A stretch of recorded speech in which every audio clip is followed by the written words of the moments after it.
Well, now, bless your heart for stopping in. You know, most night we tell tales of strange shadows and midnight whispers.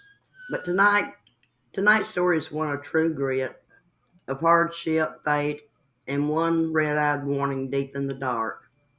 So pull up that stool close to the fire, wrap that blanket around your shoulders, and let me pour you a cup of tonight's tea. 'Cause this one's about a boy who saw something no child ever should. We call this story the Breaker Boy. Now, my daddy, he was born in 1898 down in central Alabama. And life, well, it didn't come easy for him. His mom and daddy divorced when he was still toddling around in cloth diapers. By the time he turned 8, he was working. Not in no field sugar, but in the coal mines. They called them breaker boys. Just babies, really, hunched over long chutes of sharp rock, separating slate from coal with their bare hands. 10, 12 hours a day. No sunlight, just a cap with a flickering carbide lamp to cut through the dark. And all that just to put a few dimes in his mama's hand. One day he was just a few months shy of turning 14. A cart got stuck in one of the deeper shafts. "Boy," the foreman barked, "get on in there and help push her out." So Daddy did what he was told. He strapped on that helmet, struck the flint to light his lamp, and stepped into the belly of the earth, all alone.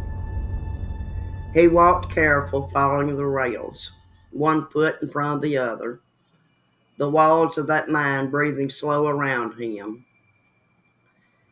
Then he stopped, because just beyond the glow of that little flame, he saw eyes. Not 2 eyes, 3. 3 blood-red eyes, glaring at him like the devil had come early. He said he froze right there on those rails. The air turned cold, and a heaviness pressed down on him like a hand on his chest. Something told him, don't take another step.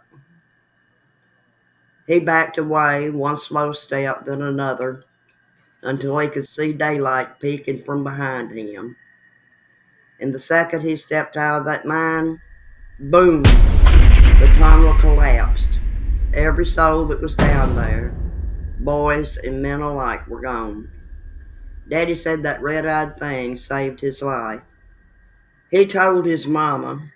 She said it was his nerves or maybe the gas lamps playing tricks. His stepdaddy said to quit being soft and get back to work. They needed his wages.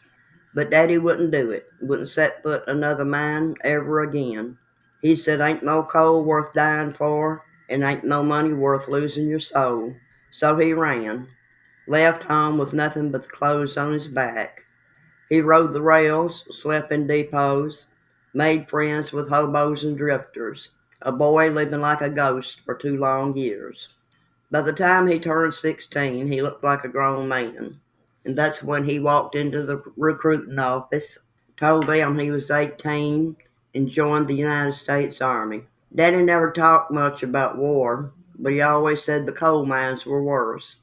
He kept his boots clean, his back straight, and his Bible nearby, but he never again worked underground, wouldn't even visit caves or basements.